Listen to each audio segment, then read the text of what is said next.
Hello everyone. So today we are going to continue looking at geophysical hazards by looking at some of the not only geographic factors but also the human factors that are going to impact a place's risk and vulnerability towards geophysical hazards. So obviously, as we've been talking about with this geophysical hazards unit, uh, environmental hazards occur when both people and property are at risk most of the time because it takes place on Earth. And so while you may have some physical issues that are happening within the processes of the Earth, like with an earthquake, tectonic plates being shifted and moved apart, um, the cause of the hazard, because there are humans on Earth, and the physical consequences of it, is only part of the explanation. Because people live in hazardous areas where hazards occur. And then also this idea of vulnerability, which we talked about with the climate change unit, includes not only the physical effects of a natural hazard, but also the status of people and property in the affected area. And this can be judged and affected by a number of different factors, which we're going to look at in a couple minutes here. And really, when we're thinking about a person's vulnerability, there's really two different schools of thought. The first one is the behavioral school of thought, a lot less caring, in which environmental hazards are the results of natural events and that people put themselves at risk by doing things like living on or near the foot of steep slopes. And then in the structuralist school of thought, there are constraints put on poorer people by what is going on in society, whether that's a social or political system of a country, that forces people to live in dangerous areas, whereby the poor are more vulnerable towards being truly affected by geophysical hazards. And this goes both for poor and rich countries. So in our own country, Hurricane Katrina disproportionately was felt more by poorer and minority populations within New Orleans and the Gulf Coast. So looking at some of these economic factors that could influence vulnerability, the first one is the level of wealth and development. So in the first place, if you are wealthier, you tend to have a higher quality of house that might be able to withstand some of these geophysical hazards. You're more likely to own insurance because you can afford it. You're more likely to own a car, which means that you can leave a place if it is under the threat of a geophysical hazard, whether that be a landslide warning or a volcano warning or earthquakes, hurricanes, tornadoes, what have you. The second one, construction styles and building codes. And again, this is a socioeconomic, connection, but it also can determine whether the structure that you are in falls or not during a hazard. And so some countries like the United States or Japan have really strong building codes that oftentimes in modern times leads to less structures falling down because the building codes are so strict about how to build houses, especially in areas that normally have some tectonic activity. The next one is access to technology. And these help with warnings. So things like cell phones can give warnings on people's phones. Just like, I know I've been in a restaurant before when a severe weather warning comes out and almost everyone in the restaurant's phones are going off because of this access to technology. And the last one is just going back to the very first one. Insurance ownership is so important if you are under the threat of a geophysical hazard. It helps you to get the health care that you need, but also to protect your property in the event that it may be damaged by one of these geophysical hazards. The next one are social factors, and the first one is education. People with a better education, generally, it's been correlated with having a higher income and affording better quality housing.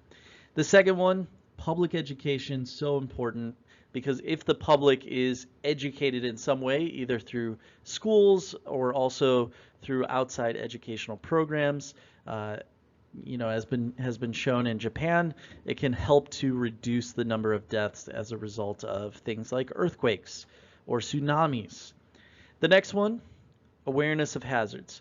Having awareness of what to do is very helpful, and that goes back to the education piece. And the last one is gender. Many women, especially in more traditional societies, tend to be carers for children and or their parents. And so they may feel responsible for them following an event in ways that some men may not feel as responsible in some of these societies. And then also in some societies, women may not have the means to leave an area. They may not have that financial independence based on political rules in the country or social roles or economic roles that may show an imbalance in gender. The next set here are demographic factors.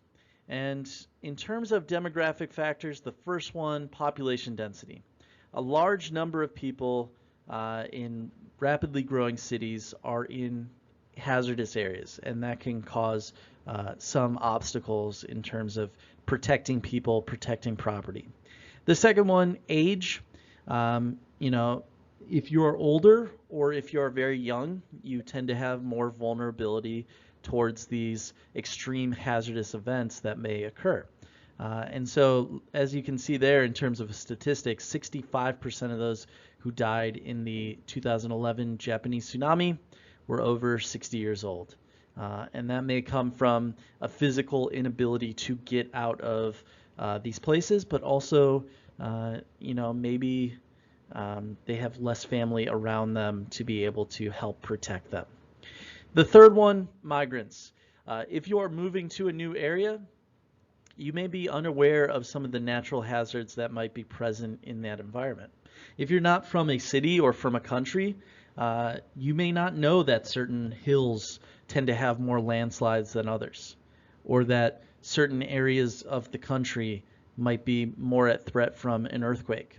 And even if you have that knowledge, maybe you don't know what to actually do in those situations. Next one, disability. Oftentimes mortality rates are oftentimes 2 times that of the normal population should someone have a physical or mental disability. And then the last one are some cultural factors. And this can really influence the public's response to warnings and can include the extent of trust that people have in the government, have in scientists, have in figures of authority. The next one, extent and success of their social networks. So if you are closely tied to your family, closely tied to your friends, you might be more able to become educated in these natural hazards, that you might be able to have a stronger sense of being able to escape should danger occur. And then the last two, amount of control or autonomy that a community feels it has. Does it have to completely depend on the warnings of the government, or can they act autonomously in order to act in their better interest? And then also the perceived hazard level. We saw this in the Japanese tsunami video we watched the other day, but perceived hazard level can really make a huge difference because if you feel like, hey, we've seen tsunamis before or we've seen earthquakes before and they're not that bad, and you suddenly decide not to do anything, then that can become a problem. Just like going back to Hurricane Katrina, a lot of people reported around that time that, they've had hurricanes before in the area. They weren't that bad, and so they decided just to wait it out. And unfortunately, a lot of people perished because of that, because the levee walls ended up getting destroyed and flooding New Orleans. And then the last one here, political factors. So in terms of political factors, you can look to the nature of society. So if the government's corrupt or authoritarian, it could block aid, it could steal aid. The next one, effectiveness of the lines of communication through things like sending out warnings through either email, text, through phones in some form or fashion. And then the third one, the availability and readiness of emergency personnel. And so if your emergency response system, in the case of the United States, like if FEMA was not ready to deal with these things, then that could really increase the vulnerability of these geophysical hazards occurring and really causing massive amounts of damage. So moving on from the human factors, we're going to talk about the geographic factors. And as you can see here, oftentimes we can't completely disconnect ourselves from those human factors because they are interrelated. So a couple of them that I'm going to talk about on this slide and then the next slide as well. The first one, the magnitude and the frequency of the events. So more powerful events will cause more damage. I'm sure that goes without saying. The next one, population density. So a geophysical event that hits an urban area is going to inflict a lot more damage than one that hits a rural area. The type of buildings, higher income countries tend to have higher quality buildings or better quality buildings that have been built to be earthquake resistant. And then in addition to that, people are more likely to have insurance in order to be able to cover these damage costs. And then the last one, time of day. An earthquake during a busy time like rush hour could cause more deaths than a quiet time. And if we're looking at one particular example, the 1989 San Francisco earthquake literally took place at a time in which there was a World Series game happening within the city. And so there are thousands of people in a stadium. In addition to that, people are driving home. It was a game that was in the late afternoon from work, and that caused some issues as people are driving on transportation routes that might have received some damage. And so that time of day, really made an impact in terms of how much damage was done. The last four here are the first ones, the distance from the geophysical event. The farther out you go, you might have an impact that decreases with distance from the volcano, but the effect of an earthquake may be greater the further away you are from the epicenter, just in terms of those aftershocks that roll out. The next one, the types of rocks or sediment. So one particular example, loose materials may act like liquid when they are shaken through a earthquake, and this is known as liquefaction. And so solid rock ends up becoming much more safe, especially when you are building on flat lands, from having things like a landslide or really being damaged in some sort of way. And then the next one, the secondary hazards that it may cause. We've covered these a couple times, things like tsunamis, fires, contaminated water, not just through nuclear disasters, but also through waste that is being put into the water. And then things like disease, hunger, hypothermia that might follow in the days and weeks to come. And then our very last one here is economic development. Higher income countries generally will have a better level of preparedness and more effective emergency response services. They will have better access to tech. They will have better access to health services, and this is going to help in coping with the disaster.